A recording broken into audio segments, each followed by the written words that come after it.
Hey, how are you today? This is Josh Patrick, and you're at Cracking the Cash Flow Code. And today, my guest is Jake Heller from Minus Development, and he is a real estate developer in Los Angeles. We're going to start today's conversation about why you might think about taking your construction company and opening a development division within it, because that's what they did. And it sounds like a pretty interesting thing for us to talk about. So let's bring Jake on. Hey, Jake, how are you today? I'm well, Josh. Thanks for having me.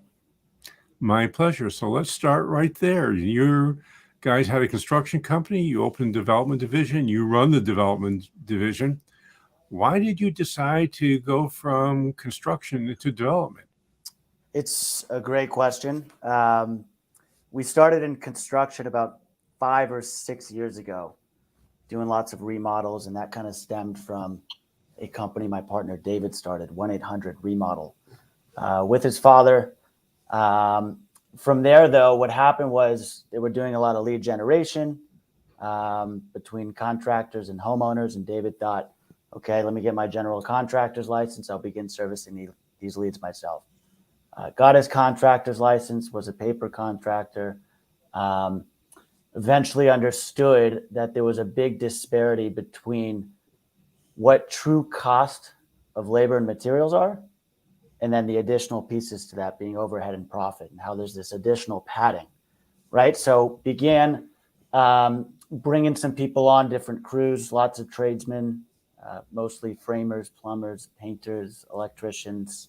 A lot of those guys we have in-house. Began grinding our teeth, trying to, again, stay true to what it means to actually be as close as possible to labor and materials. Began with remodels, home improvements, eventually learned pretty quickly that it's a painful, I guess, place to be in. The residential piece to that is very emotional, dealing with homeowners and, picking their nicely designed and special windows and coming in, installing it, and then really quickly having them come back and say, actually, I don't like it. But anyways, did a lot of projects, hundreds and hundreds of projects in a very short time, and eventually pivoted into multifamily and commercial. So we began doing lots of new construction. So that was on the construction side, I take. That was on the construction side. As we started doing construction for developers, more sophisticated groups, property management companies, other investors, we realized rather quickly that this was the place to be in. And we began thinking about what the long-term vision is, right? Wealth creation. How do we get there? And the answer became development. Begin acquiring some of our own projects for development that we could really leverage the infrastructure and resources we built on the construction side of things, being able to source labor from directly in-house, having lots of different crews available to pull from one job site to another. And the idea is pretty simple, and that's using the cash flow from our construction company to pay our bills, and development as our 20 to 30-year wealth creation plan. So where do you come up with the investment side or your investment side of the development? I mean, this is, typically a bank is not going to loan you 100% of the money to do a development project. You're going to have to come up with some dough yourself. So if the construction company is paying for your expenses, where did the investment money come from?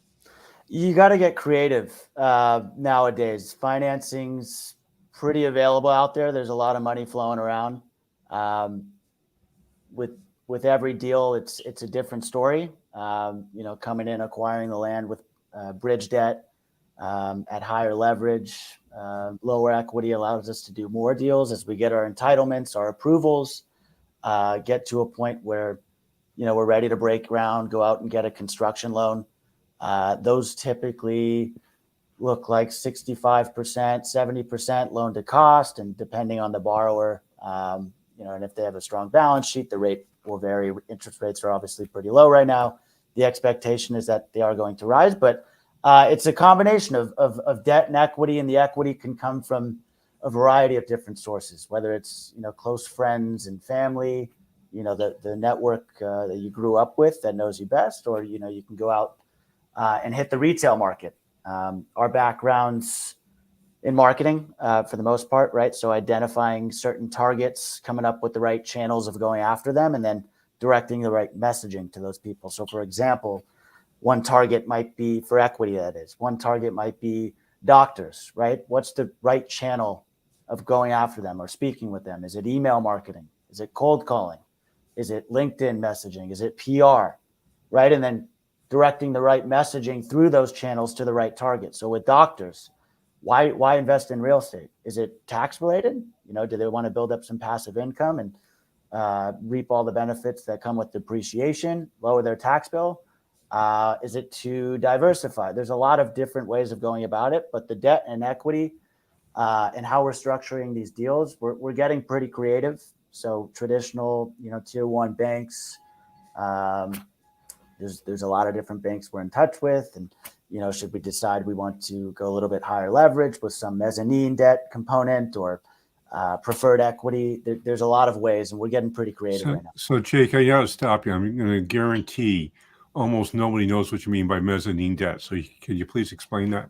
Yeah, it's a complicated piece to the capital stack, and by no means am I an expert in it myself, but oftentimes what happens is an operator like myself, our group, will go out and look for bank debt, right? Like a 65% loan to cost deal. So for example, at $1 million, that's $650,000 of debt, meaning we have to come out $350,000 out of pocket. But let's say we didn't have $350,000, right? And we needed more debt.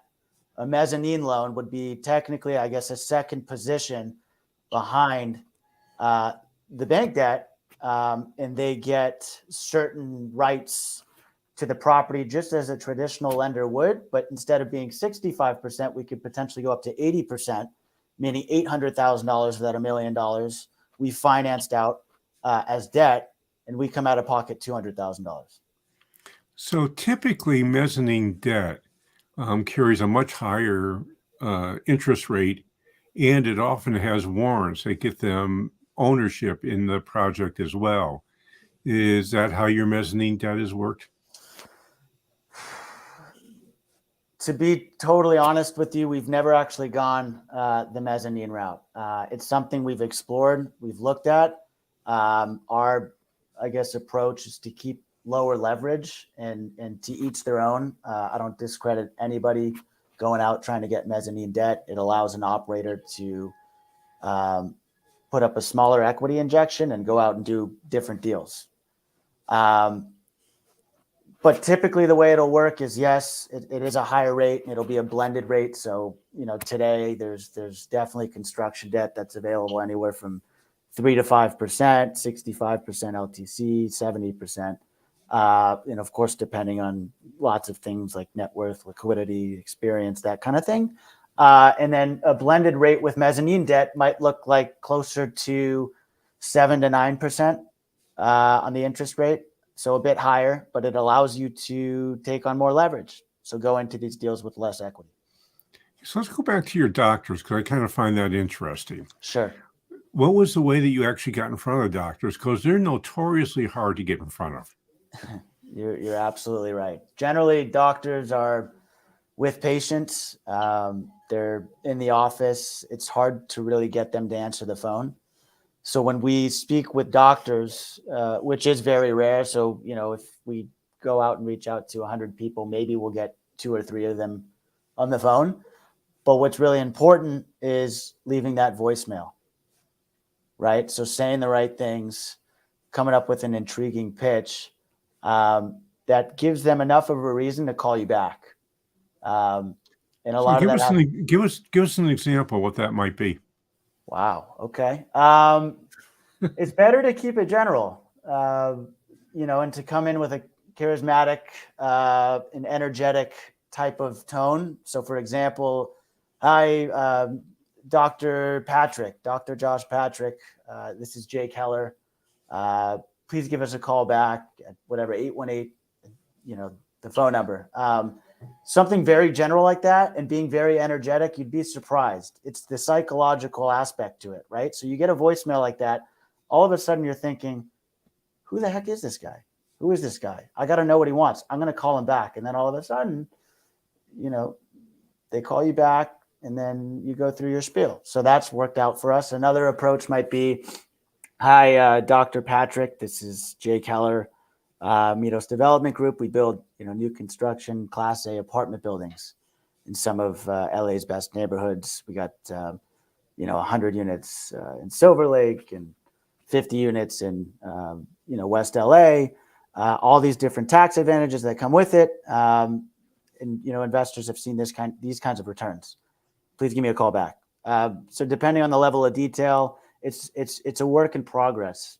So we're always adjusting the pitch. So is your equity funding coming from doctors now?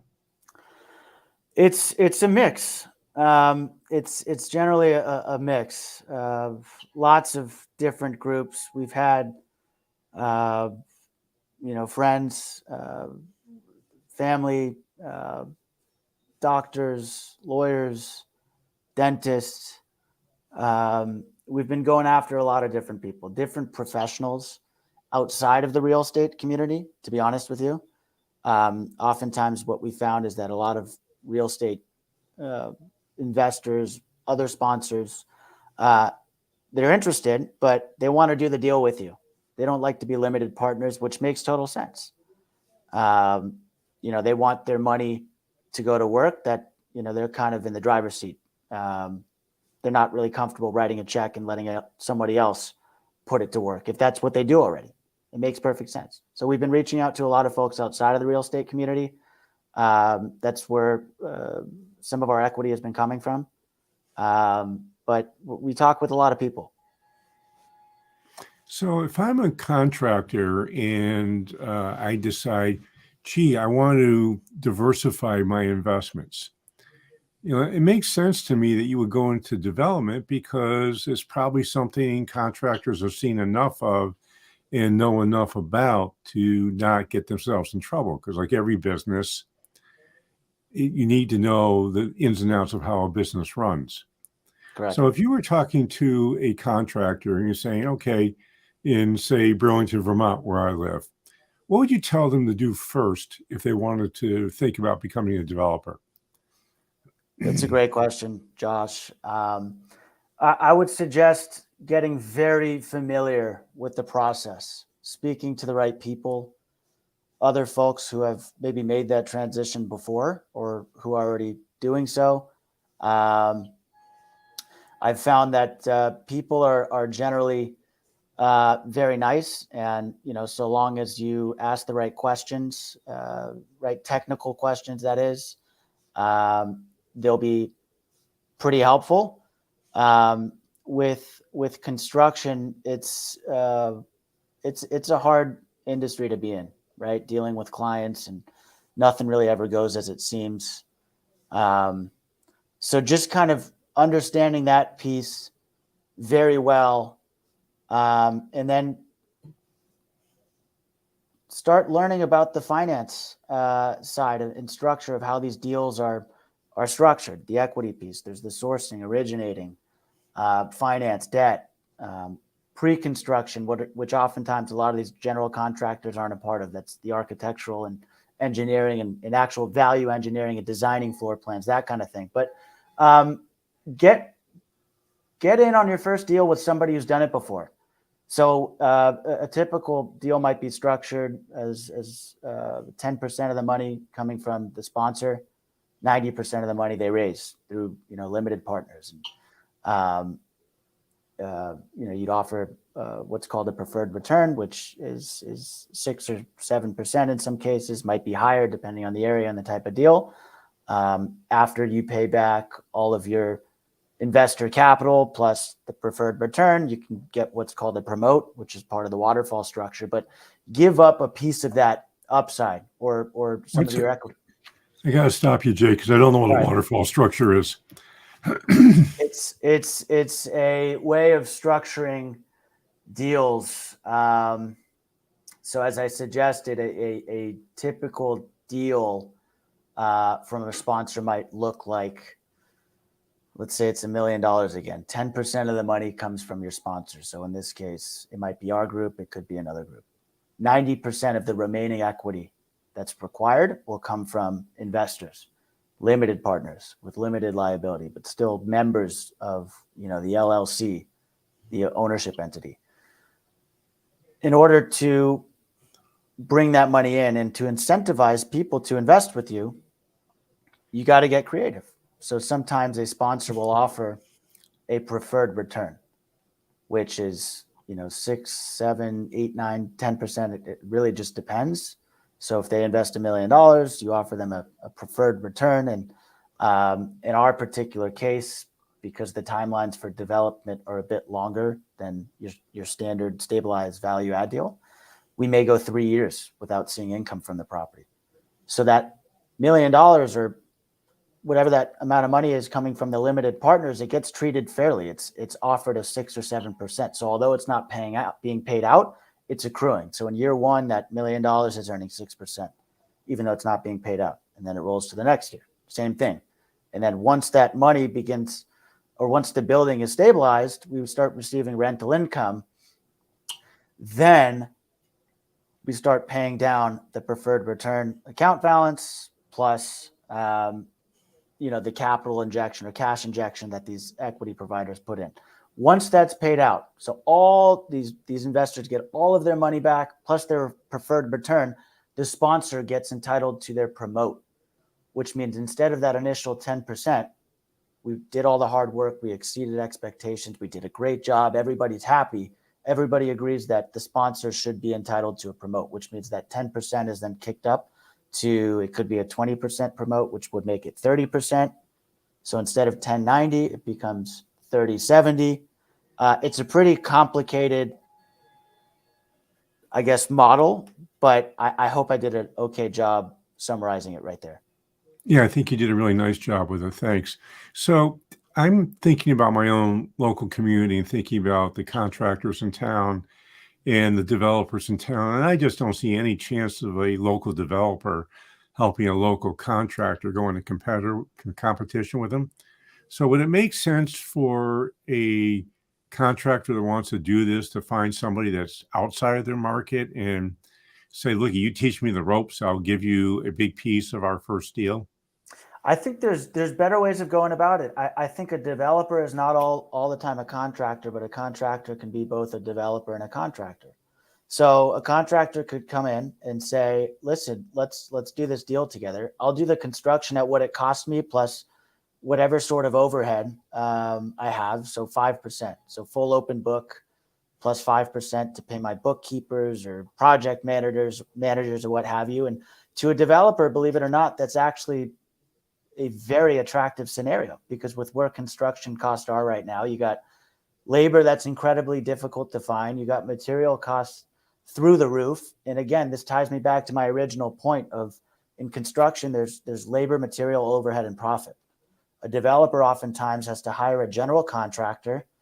General contractors got private jets and office space, and they got to make money. They got overhead and profit. These general contractors then need subcontractors. It's the same case. These subcontractors got villas in Italy. They got overhead. They got profit. And what happens is these developers get further and further away from the true cost of labor and materials. There's all this additional padding. So a contractor could come into a developer and say, listen, I'm not going to make any money. We're going to do this at what it costs me. Plus I got to keep the lights on in my office, but I'll do this for you. And in return, I want you to do this deal with me. And they end up doing it together. So, you could give up some of the upside, which goes back to the promote, which is what I was saying, excuse me. And you can get pretty creative with it. You may have to give up a bigger piece to the pie on your first couple of deals until you really go full cycle and understand the process and build up a track record and become, a reputable operator amongst the industry. But there's a lot of, I guess, leverage being a contractor right now, because what's going on in this industry between how hard it is to find skilled labor and how expensive certain materials are. Obviously, there's supply chain issues going on right now.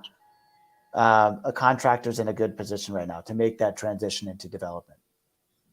So it seems to me that what you're suggesting is go find a developer who does not have a construction arm and they're likely to find you as a contractor a really, really interesting partner in some new deals because they need you as much or more than you need them. Exactly.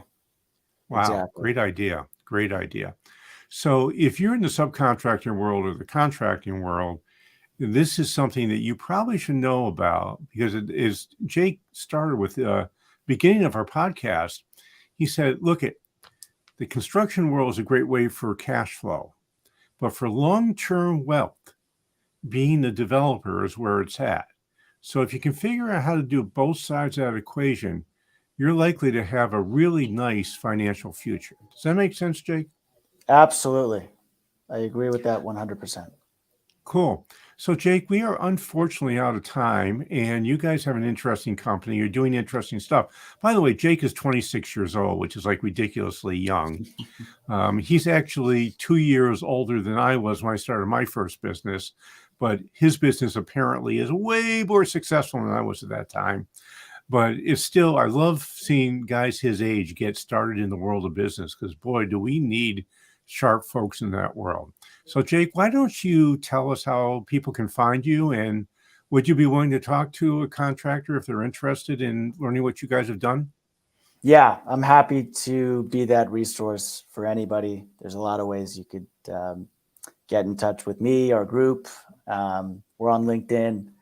We're trying to consistently publish good content and progress on some of our projects, releasing some of the latest renderings and information about each, kind of just going full book, opening up the playbook for everybody. I'm happy to talk with anybody. You can find us at midosdevelopment.com, MIDOS development.com. Find me on LinkedIn. Find me on LinkedIn, Jake Heller or a group again, Midos Development. And I'm happy to give my email out to anybody. You could shoot me an email anytime.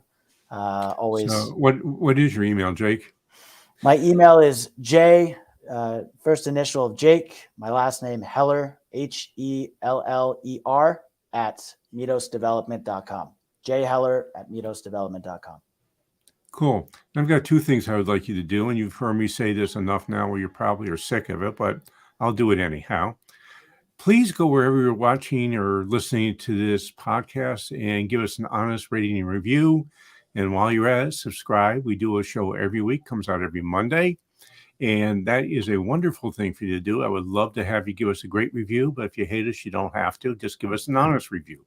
That's all I ask for. The second thing is I published my second book. It's called The Sale Ready Company. We are continuing with our journey with the Aardvark family.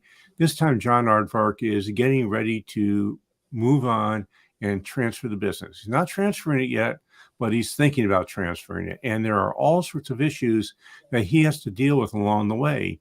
Who's going to get the business? How will it be sold? Will it be transferred? Will it be sold to a third party? Will he be able to transfer it to his kids, and can he afford to do so? Those are all things we talk about in the book and that we answer. By the way, this book is written as a story. It is not a how-to book. Most folks have read it and said, great story. When's the third book coming out? I don't know, but it's going to come out sometime. I can tell you that.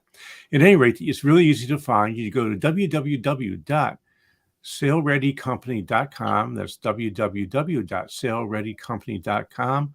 I'm selling a book there for $7.95, which is almost 50% off our price of $14.95.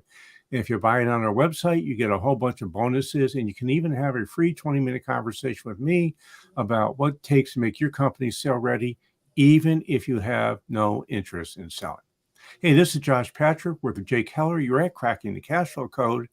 Thanks a lot for stopping by. I hope to see you back here really soon.